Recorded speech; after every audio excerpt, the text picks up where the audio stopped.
Hi there. Thanks a ton for ordering a brisket. We hope you enjoy. I'm going to show you guys how to reheat it in your home kitchen.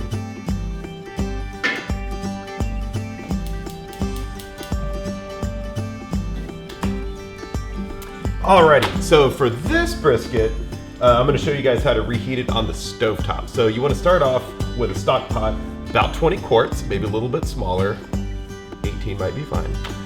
Bring it up to a boil, put the brisket in, leave it in the bag, and when you put the brisket in, set it down to a very low simmer. And if you want, feel free to temp the water with your trusty thermometer, and if you're sitting around maybe 185, would be kind of your target, but a very low simmer is about right. So we're gonna let this thing boil up for a second.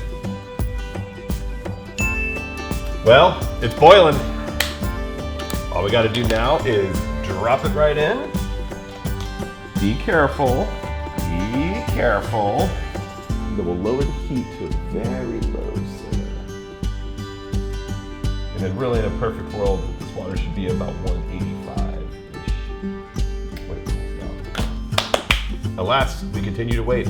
Should take about an hour to an hour and a half. Alrighty, so it's been about an hour and a half. Just gonna poke that right in the middle. Now you only get one shot, so try to nail it. Yeah, that's looking good. All right, just gonna throw this thing in a sheet tray real quick. They're looking pretty good. Just open that up a little bit.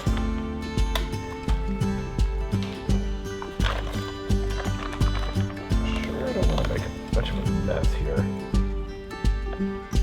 Well, I guess that stuff in the bag is also known as extra flavor. Should save that.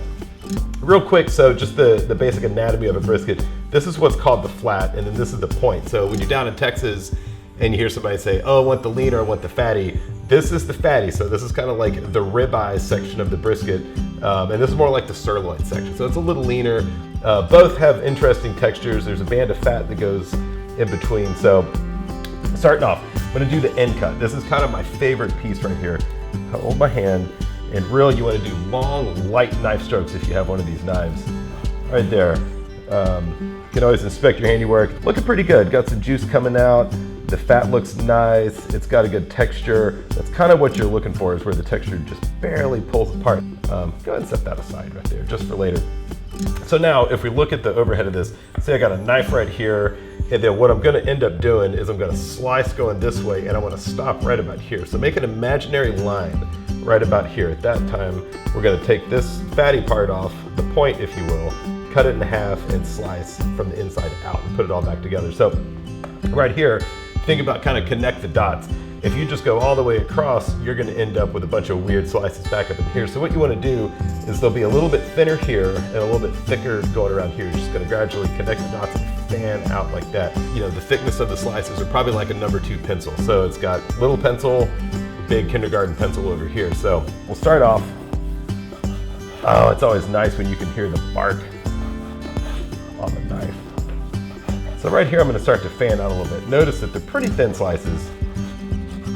And the goal is that, you know, when somebody eats this stuff, each bite has the right amount of bark, the right amount of fat, the right amount of salt, the right amount of pepper. And notice this hand is just kind of holding it all together.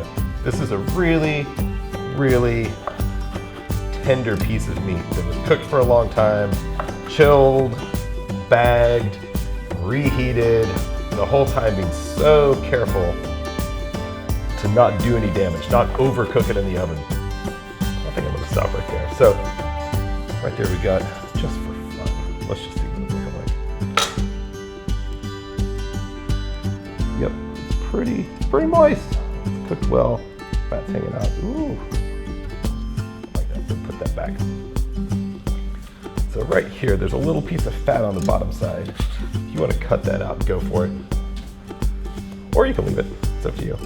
This is kind of gonna be like the money shot of the point. So if your friends are hanging out in the kitchen, like, oh, what you got? Or if you just pulled this off of your own cooker and try to pretend that you were up for 12 hours cooking this, that's kind of the shot you're looking for. So, man, this turned out really good. That fat right there, that's the seam fat. So that's the bottom part of that flat. And then this is the top part of the point. This is where the burn ends and all that stuff would come from. if we chose to cut them off and sauce them and put them back in.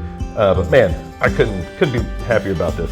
So this is where also we're getting into big kindergarten pencil slices, about 3/8 of an inch to 1/2 inch, and you can just go straight through. And then once you get to here, start kind of fanning out. So I'll get a little bit thinner here and a little thicker on this back side. And this is where the left hand, or in case you're left-handed, comes in pretty handy. You'll notice I'm starting to kind of twist the knife a little bit. So I want to get as many usable slices out of this as possible. So I kind of just fan that out like that. So right here on this other side, and this has kind of got a little bit of fat here, and if you're gonna make beans or make chopped beef later, this is kind of where you want to get it from. Or you can go ahead and eat it, it's fine too. I'm gonna start off at a little bit of more of an angle. I'm not gonna go do a full slice here, because if I do, I'm gonna run out of good bark. So I'm gonna fan it out, use my left hand to kind of hold it together. Notice the angle on the knife. And this is gonna be the last slice of that part. Then I'm just gonna set that aside for essentially, that's it. So you'll see the back side of that point right there. Kind of fanned that out a little bit. Nice looking slices. This is, I mean, that is what we're going for right there. That looks so good. I couldn't be happier with this. End cut, lean slices, points, and kind of some crunchy burn-in stuff right there. Throw some pickles and onions in there, a little bit of white bread, and I'd say you've got yourself a meal. Much appreciated. Hope you guys enjoy.